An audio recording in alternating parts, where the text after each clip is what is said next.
Hey, it's back to the basics. I'm going to show you some of the most common functions that I use every day to clean up my data, and stick around till the end. I'll show you a little bonus on how you can bring it all into one formula. All right, let's get started. On the left, I have a table of raw data. It's a list of fruits. Each fruit appears in there potentially multiple times. What I want to do is just create a separate table that shows each fruit and its frequency from that list, right? So to accomplish that, I'm going to use the unique and COUNTIF function. This is a real basic technique, and many of you may already be aware of this, but if not, I'm just going to go through it really quick just so that you can see how this works, right? So first, I'll start with the unique function. So I'm going to go into cell D3 here. I'm going to type in equals unique.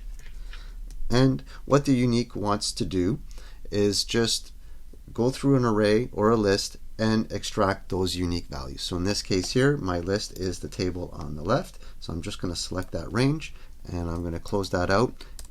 And I now have a unique list of fruits. Now I would like to know how many times each fruit appears in that table on the left. So to do that, I'm going to use the COUNTIF function. I'm going to type in equals COUNTIF,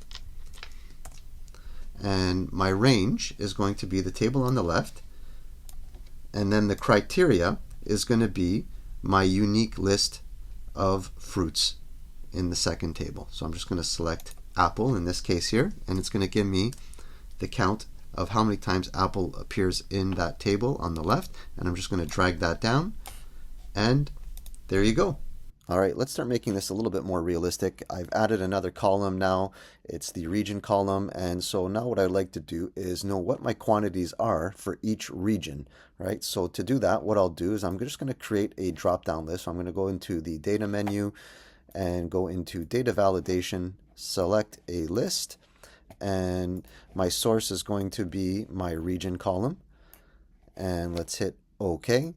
And now if I go and I look at my drop down, I can pick a region, right? So let's just leave it on East for now. And I'm going to introduce a slight variation to the COUNTIF. It's going to be the COUNTIFs formula or function. And this is going to allow us to have multiple criteria when we do our COUNTIFs. So let's get started with that.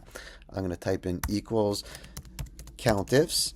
And you can see that it actually allows for multiple criteria and criteria ranges, right? So my first criteria is going to be the range, right? So my range is going to remain the product column, right? And my criteria is going to remain the fruit in the unique column here, right? And then I'm going to go with the second criteria. Well, my range for the second criteria is going to be the region column, and my criteria is going to be the drop-down, right? Let's close that out and hit enter.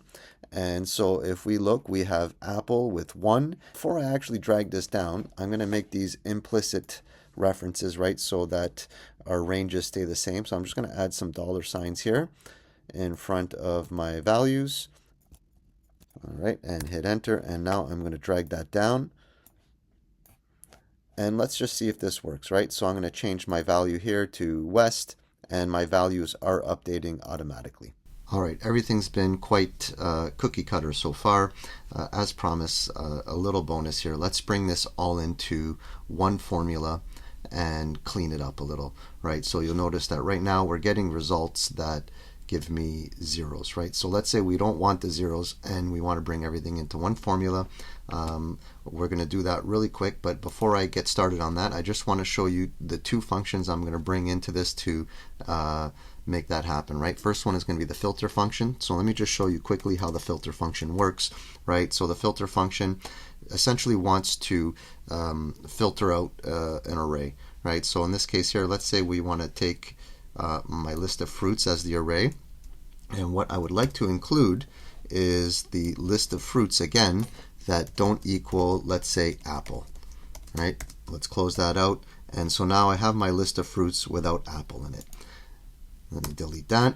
And the next function I want to introduce you to is HSTACK. HSTACK just wants to create columns, right? So horizontal stack, right? So let's just say my first array is going to be the product, or this is my first column, you could say, right? My second array, my next column that's going to be next to it could be the region.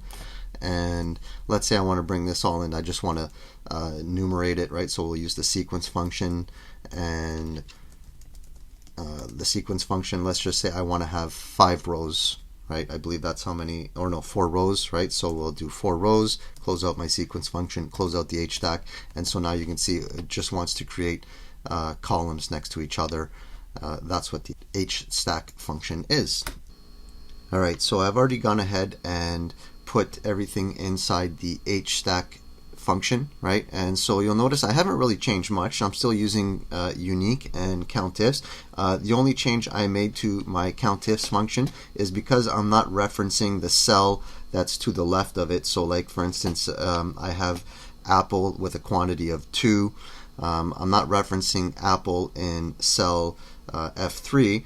I'm actually going to use the unique function within COUNTIFs as my criteria, and then the second part of it remains the same, right? It's going to be the region filtered out by my drop-down list, right? So HStack, I'm creating 2 separate columns, and you'll notice that I only needed to put it in 1 cell, and everything else spilled over. So if I click on all the adjoining cells, it's grayed out, right? And so now all I need to do is put this within a filter function to get rid of any values that equal 0, right? So let's just go ahead and do that. And so I'm going to type in filter, and so now you can see right away I have the first argument for my filter, which is the array. So essentially I'm going to leave that exactly as it is, right? And I'm going to jump over to the second argument within the filter function, and what do I want to include? I'm going to include my COUNTIFs, right? This is what I want to filter out. So let's just copy that, and I'm going to paste that in here, right?